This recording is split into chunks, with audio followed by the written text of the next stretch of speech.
Respected fellow practitioners and guests, today is a special day. Here in Brisbane, it is, as everywhere in this world, the Chinese New Year. But more importantly, today we have had a very special ceremony. We have had the ceremony of taking refuge in the Triple Jewels. And what is unusual for us as Pure Land practitioners who are primarily of the Chinese background, this ceremony was conducted both in Chinese and in English. The four people who requested the ceremony, who requested to take refuge in the Buddha, the Dharma, and the Sangha, are all living in Australia. One was born in Malaysia. One was born in the Philippines. Two are Australians of other descent. So we had a multicultural ceremony today. We came in from Singapore. I am from the United States. Teacher has been living in Taiwan for many years, but was born in China. So again, we have a multicultural group. The nuns who attended the ceremony as well were born in Korea, in the United States, and in Singapore. Also in Taiwan. Again, a multicultural group of nuns. We all come from very different backgrounds. And yet we have all come here today, together, for one purpose: to strengthen our practice of Buddhism, to affirm that we wish to practice and to help all others who wish to learn about true teachings. In our case, true teachings are primarily Buddhism. But true teachings, teachings that are the truth, go beyond religion, culture. The truth. Good teachings are the same regardless of the language they are said in, regardless of the religion they arise from. Loving kindness, compassion, respect for others, wisdom, living in harmony, searching for world peace, searching for why we are here, searching for answers to our questions. These are common to all religions, all teachings, all cultures. In Buddhism, as in good teachings, what is important in our practice is not necessarily just reciting a sutra, chanting a Buddha's name, chanting a mantra, sitting in silent meditation. That is one part of our practice. But the more difficult part of our practice is to take what the Buddha has taught and use those teachings in our everyday lives. That's when it becomes very difficult. When we are in the cultivation hall, it is not that difficult to practice patience, concentration, because there are no interruptions. We are all doing the same thing. So patience is very easy. There is very little in the cultivation hall that can make us angry. Again, we're all doing the same practice. It's not until we get out into the world, in our daily lives, be it at work, with our families, friends, driving down the road, going to the supermarket, doing anything. That is when we need to practice, and that is when it is most difficult to practice. To practice goes beyond forms of concentration, forms of meditation. To practice is when we look inside of ourselves and when we are very, very honest with ourselves. We honestly try to find each of our faults, and then we try to start to correct each of those faults. And that's one of the most difficult things in our practice. Sitting quietly in a cultivation hall in such wonderful surroundings as we have here in Brisbane, where everything is very quiet. The only thing you hear occasionally the sounds of birds. Very distant sound of traffic, but very distant. The environment in this facility is very calm, very quiet. But in our everyday world, we are constantly encountering situations that give great test to our ability to practice patience and diligence, endurance, getting along well with others. These are much more difficult. But when we are with others is exactly when we need to practice. In the next few days, we will be giving talks on Liao Fan's 4 lessons. We have given those talks here before. Each time the talks are given, they are a little different for 2 major reasons. Each time we give the talks, we understand the teaching in them a little bit better. And we can bring that understanding to the talks. Each time you listen to those talks, you understand a little more deeply because you have been practicing. Your cultivation in this lifetime is getting stronger. I say in this lifetime because we have all practiced many, many lifetimes.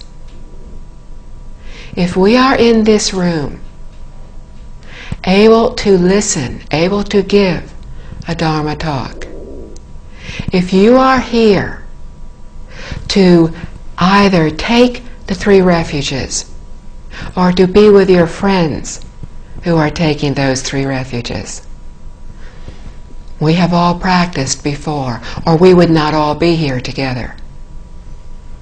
And most likely, we have practiced together before, have known each other in past lifetimes. So there are no coincidences. We are all here for a reason. Everything in our lives is destined. Decisions that we made many, many years ago were destined. Decisions that we made that led to all of us being here today were all destined. But they were not destined by another outside force, another being. Excuse me. We ourselves destined. We ourselves. This is destined. I'm not sure of the cause and effect, but it is destined. We are all destined to be here. I am destined to cough. So far, you are not destined to cough. Hopefully that's my cough destiny for today. We destined it. Nobody else did. We determined by our past thoughts, our words, our deeds, what this life would be. But just as we destined what our lives will be, we alone can change that destiny. We can decide, we can make a conscious decision. We can say that from today on, we will do everything we can to think only of others. We will stop thinking of ourselves. We will stop thinking of self-benefit. We will stop thinking of, if I do this, what will I gain? What is in it for me?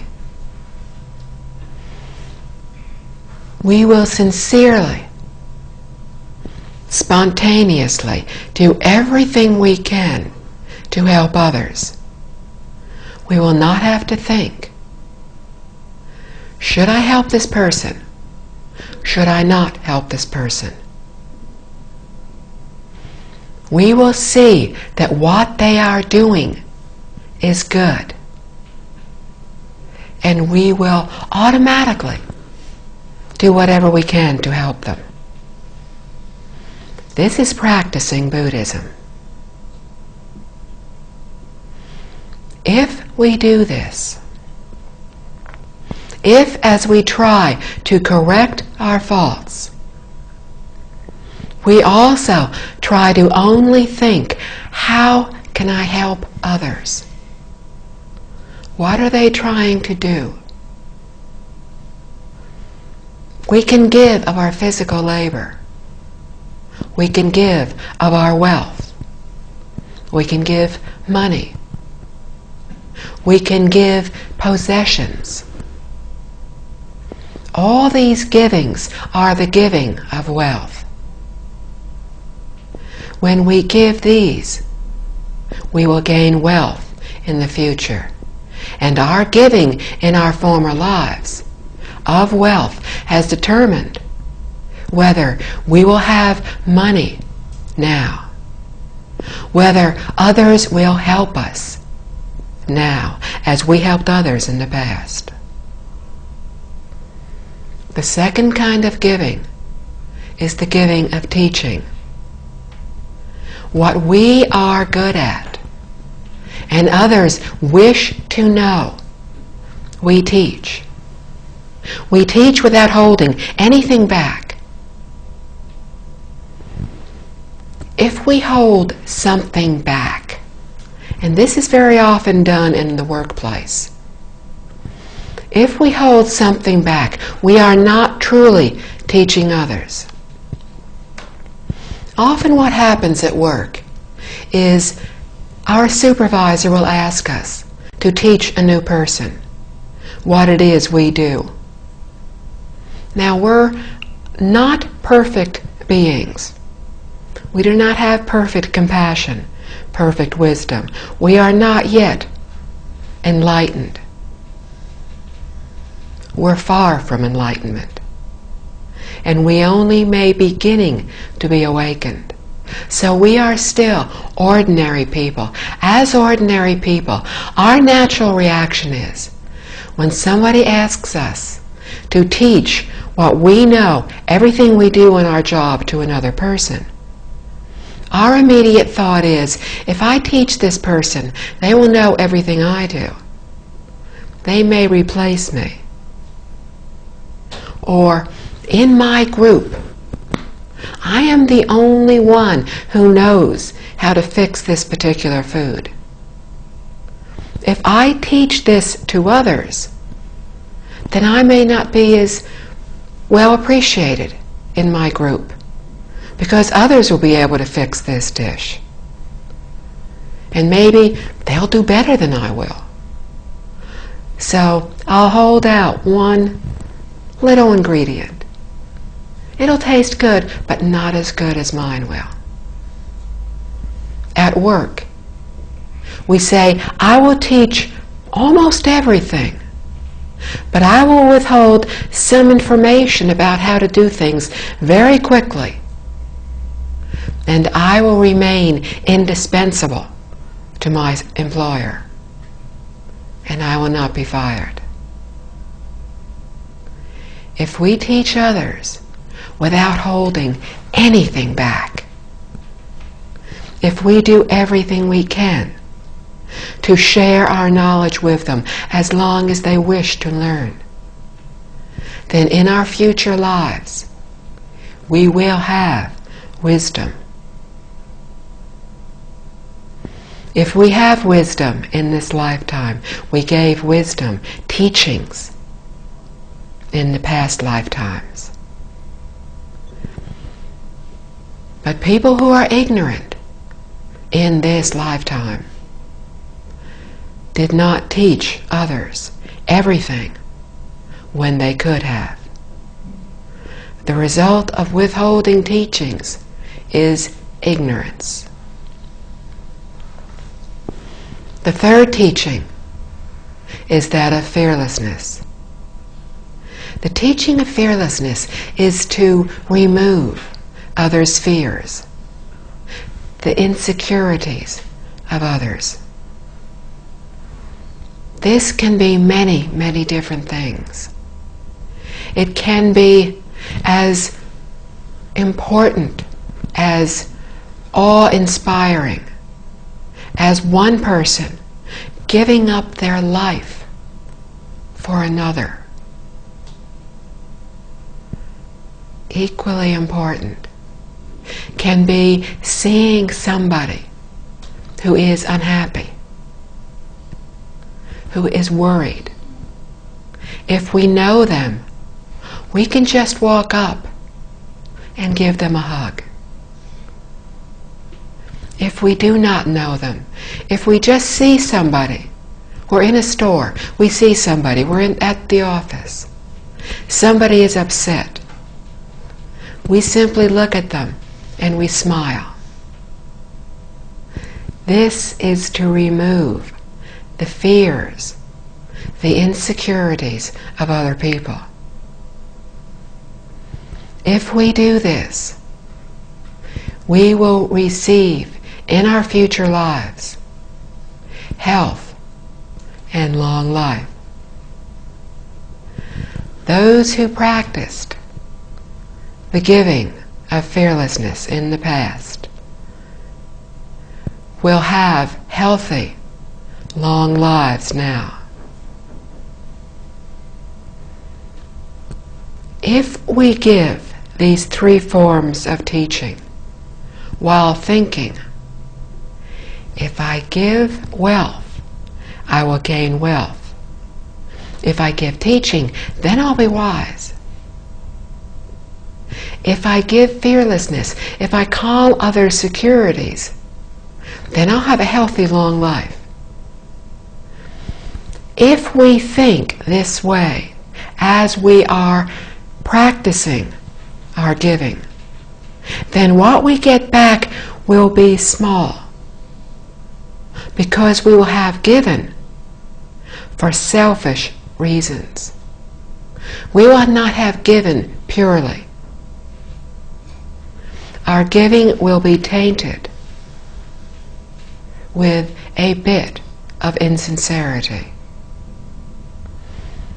But if we give completely without thinking of ourselves, we see somebody needs help, we help them. We see somebody wants to learn something, we teach them. We see they are worried, we comfort them. And if we do this spontaneously, we don't think about it. What they are doing is good, we help them. When we give in this fashion, we are giving as Buddhas and Bodhisattvas give. And when we give this way, we are in touch with our Buddha nature, our true nature that is within us. We all have this true nature. We all have the ability to become enlightened in the future. We all have the ability to uncover perfect compassion, perfect loving kindness, perfect wisdom. It's already within us. When we give from these perfections within us, we are not giving as I, myself, as this body is giving. If you are trying to lift something heavy and I help you to lift it, it is not me who is helping you. If what you are doing is good, and I spontaneously, without thinking, I automatically help you to lift what it is you are trying to, then I am in touch with my true nature. Our true nature is all the same. It is not my true nature, your true nature, your true nature. It is all one. We are not different from one another. We are all one. Throughout the universe, everything in the universe is one. Deep, very, very deep inside of us, we know this. But this knowledge is buried under lifetimes of bad habits, lifetimes of selfishness, lifetimes of greed, anger, ignorance, doubt, arrogance. These have buried very, very deeply all the good qualities that we have within us. But any moment we can tap into them.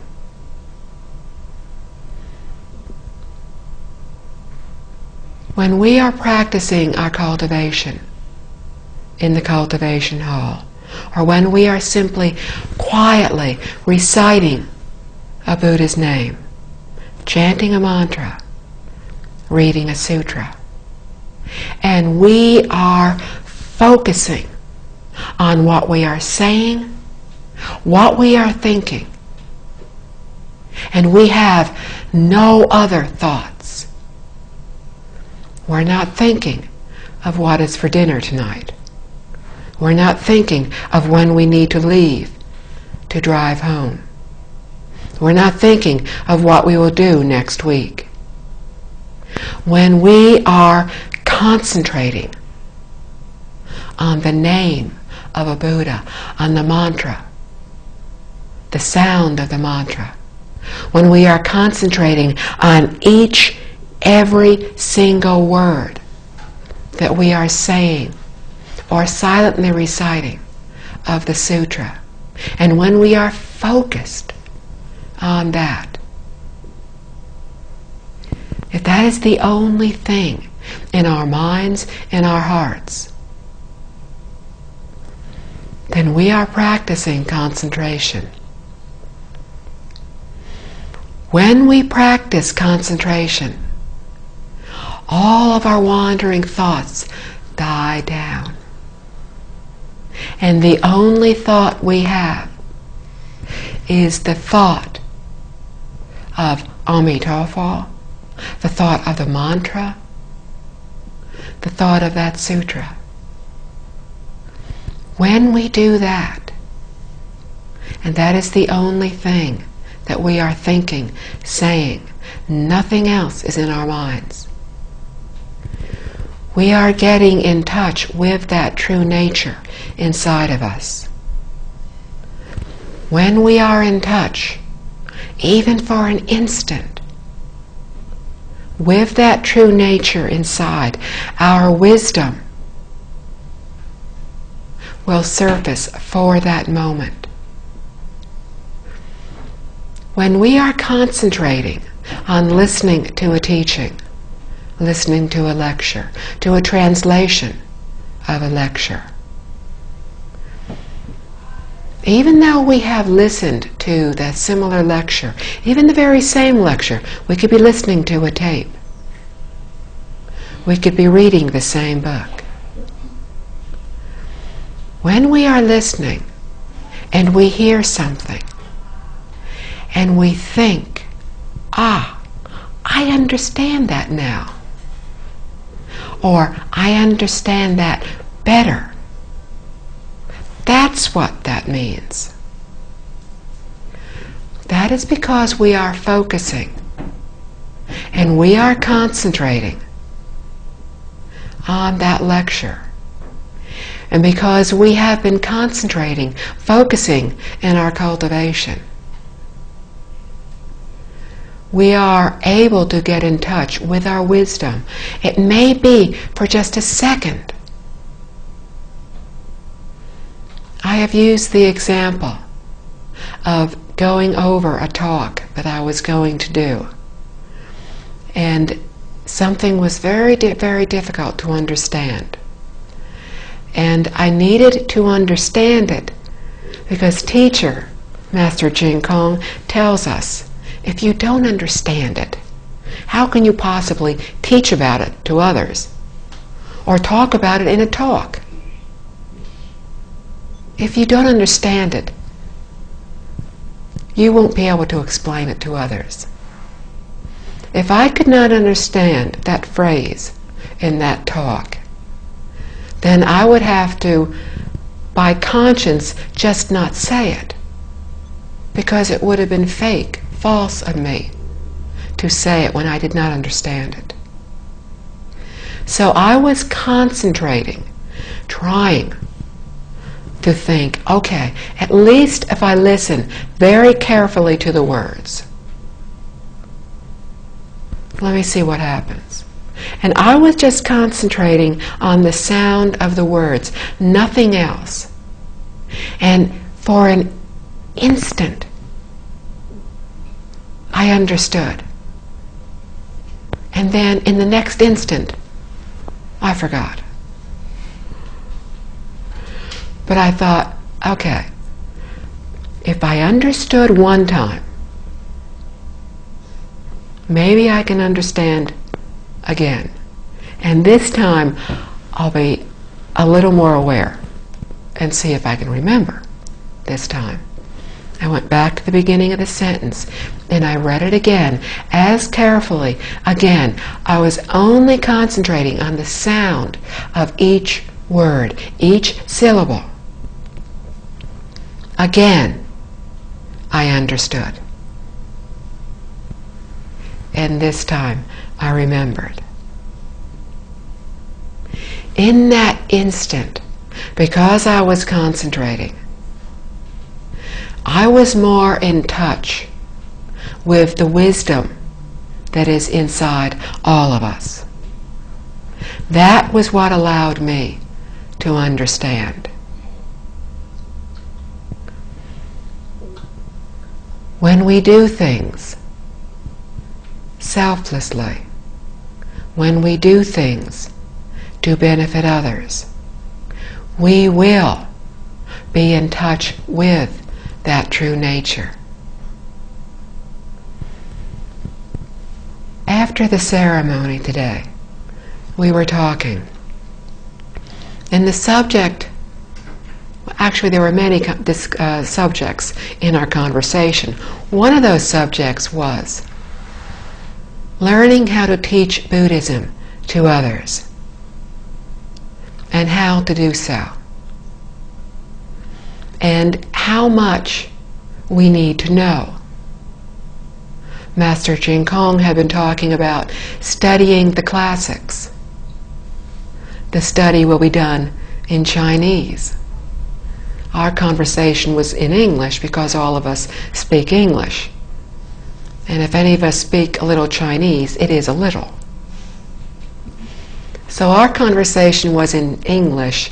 Our study needs to be in English. So we were talking about how we can learn to be able to help others. Part of that learning, part of what we do to help others, is just talk to them one-on-one. When we meet somebody and somehow Buddhism enters the conversation. My mother is particularly good at this. Within a few moments of talking to people, my mother has told them that her daughter is a Buddhist nun and has very briefly given them my life history. My mother is a one-woman teaching unit in the United States. My mother is able to do so not because she listens to my English talks on tape. They very nicely lull her to sleep. She did say that she was having difficulty listening to my tapes because she had too many wandering thoughts. So I know she listened to at least a little bit of one tape. My mother is able to tell others very briefly about Buddhism. But what she teaches is wonderful. First of all, she's smiling the whole time she's talking to people. And this is why they started talking to her in the first place. My mother walks around smiling. She's very outgoing. She tells them very briefly about Buddhism. She tells them Buddhism makes people happy. She tells them whenever she goes to the Taoist Buddhist Association, everybody calls her mom. Everybody warmly welcomes her, and always has from the first time she walked in the door. People talk to her. They treat her with respect. They're very warm. They're very caring. She tells people this. She lives in a building, in an apartment complex, where many older ladies and a few older gentlemen live. And they all talk about their children as generations of parents and grandparents have spoken about children and grandchildren. And as so often happens in our world today, most of these ladies discuss how their children never come to visit them. Some of their children do not live in Dallas. Some of their children live in other countries. Many of their children live very close to them. But their children rarely visit. They may telephone occasionally. One person recently, when asked, "Do you have any family?"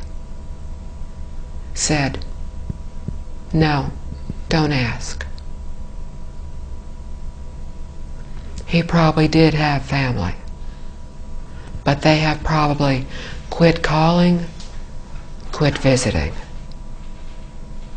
And these ladies talk about how their children rarely visit, how their children don't seem to respect their opinions. When their children visit, they don't listen to their parents. They don't treat them with respect. And my mother sits there smiling and talks about how she emails her daughters daily. My mother is 85 years old. In March she will be 86. But she emails both my sister and myself and my 2 nephews. Anytime she's having problems with her email, she gets very frustrated. She's getting very good. She has learned how to fix what she does wrong. So now she's learning how to correct her mistakes on the internet. She tells them, she emails her daughters every day. Her daughters call her. She tells them that I am usually in Singapore, more often now, traveling through Malaysia and Australia as well, that I call her, that I visit her, that I come from halfway around the world, because teacher says, if your mother is ill, go home, take as long as you need to, visit your mother. And this is what I did a year ago, when she had a very rare occurrence of not being well. So she is able to say, my daughter visits me from halfway around the world. This is what her teachings are all about.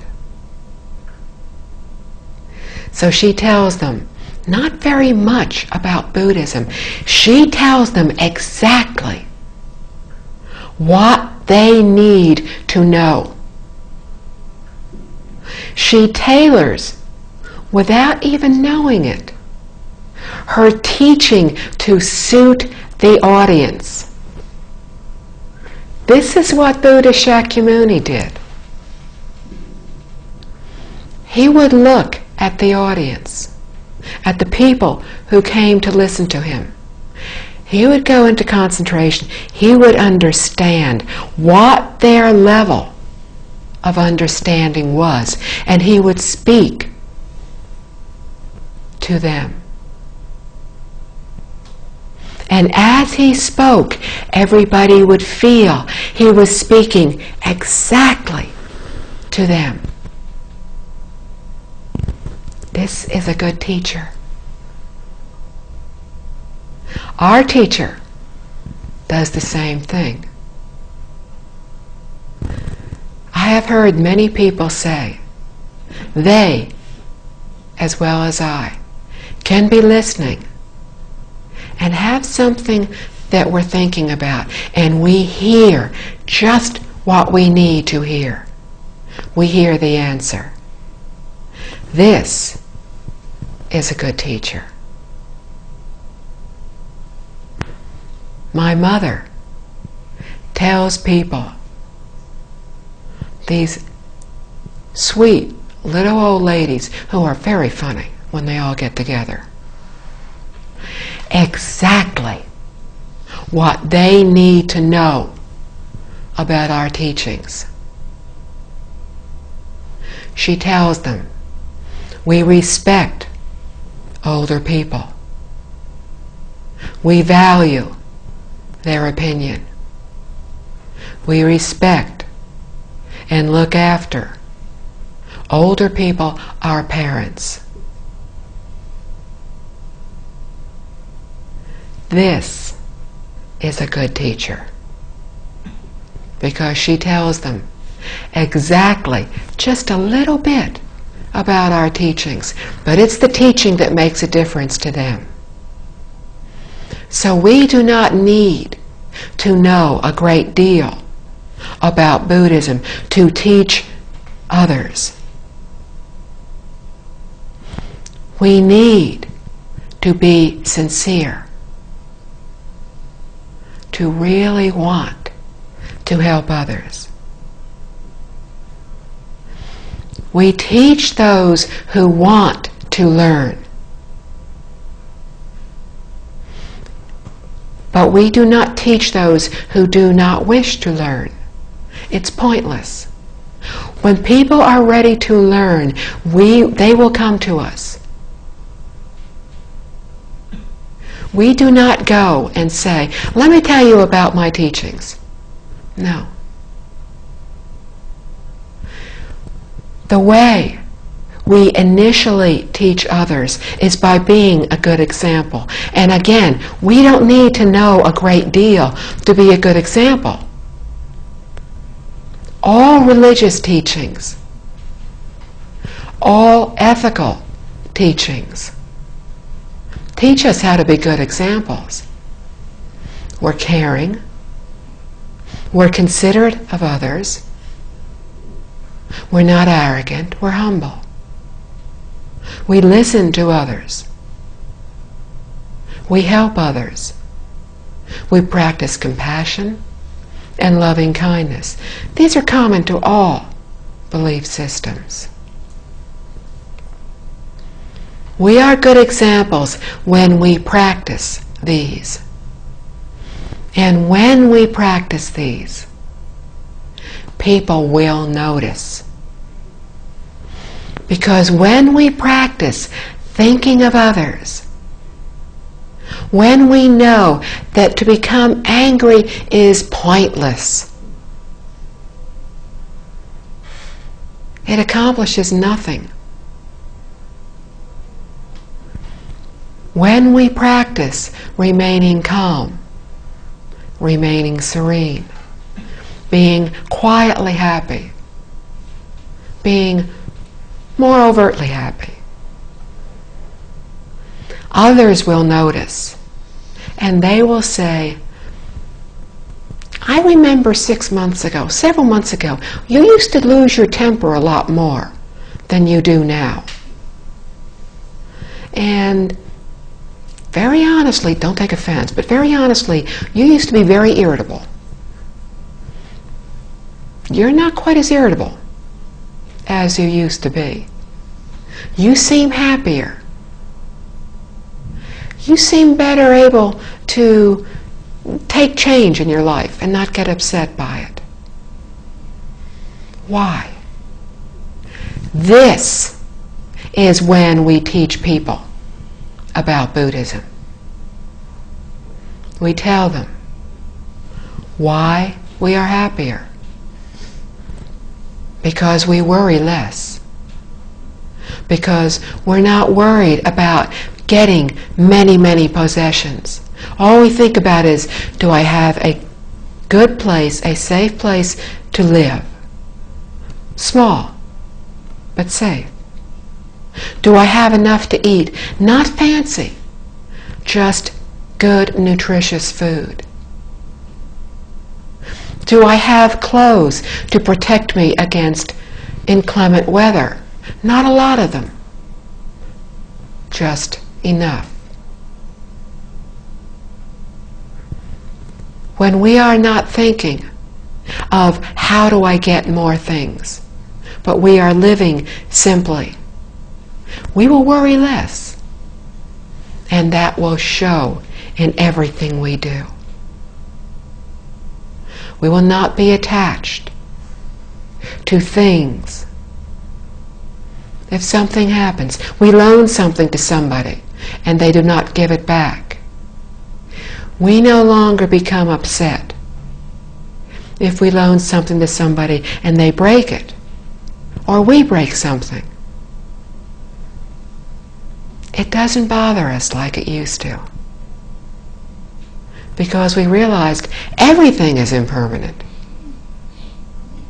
Everything will break. Everything is in a constant state of breaking down and changing. The cup that dropped on the floor just broke more quickly. My body is breaking more slowly, but it is also suffering change. It is also impermanent, None of us is the same as we were when we walked in this room. We cannot keep anything. We take nothing with us, nothing physical with us to the next lifetime. We can take our vows to help others, and we take our cause and effect, all the results of what we have done. But we can't take any of our possessions, our friends, our family. None of these things can come with us. When we understand this, when things go wrong, we will not get as upset as we used to.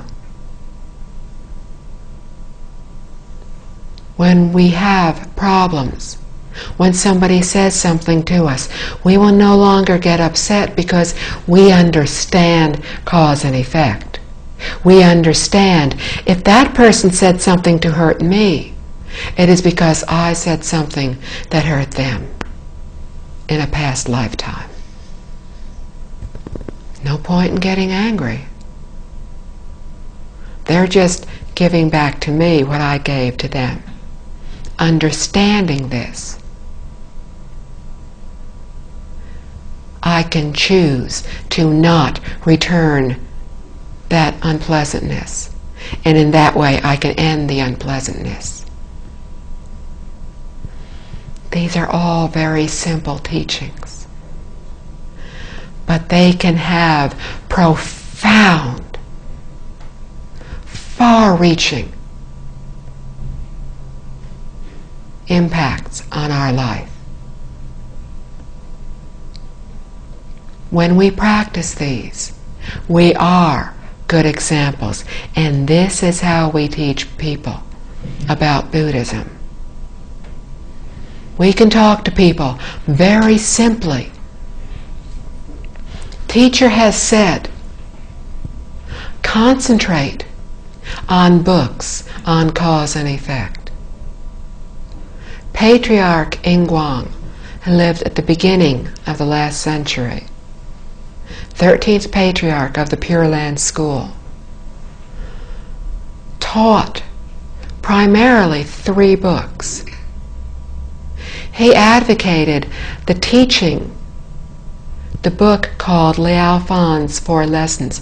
This is not a Buddhist sutra. This is simply a book about a man who changed his life. And he did so by practicing goodness. To read the book one time, it's a very simple story. After reading it 100 times, you start to realize how profound it is. And teacher says, read it 300 times. And has spoken on Liao Fan's 4 Lessons several times. We do not need to talk, to teach, to lecture, to give classes on sutras. Because very honestly, we are in the Dharma ending age. We are in an age when the Dharma is declining, when the teachings of the Buddha are becoming more and more difficult for ordinary people like us to understand. When we hear a very profound, very deep, wise teaching, most of us will understand very little of it. But when we listen to very simple, basic teachings taught by a good teacher, we will begin to realize that even in a simple story like Liao Fan, there is unbelievable wisdom and very good advice. All the wisdom of the Buddhas can be found in Liao Fan's 4 Lessons. So we do not have to learn profound, deep teachings to help others. But we need to learn basic teachings very well. Because when we are teaching, we are speaking on behalf of Buddhas and Bodhisattvas. So what we say needs to be correct. So when we start to teach others, we start by teaching very simply. And the way we do so is to take a very short teaching and practice it over and over and over again. Each time we read that talk, each time we practice it with others in the room who are practicing the same talk. Each time we do that, we ourselves learn a little more, understand a little more. And that is what we bring to that teaching. When we give that talk, we have learned that talk, and we read that talk. But by the time we start giving it to others, that talk has become part of ourselves.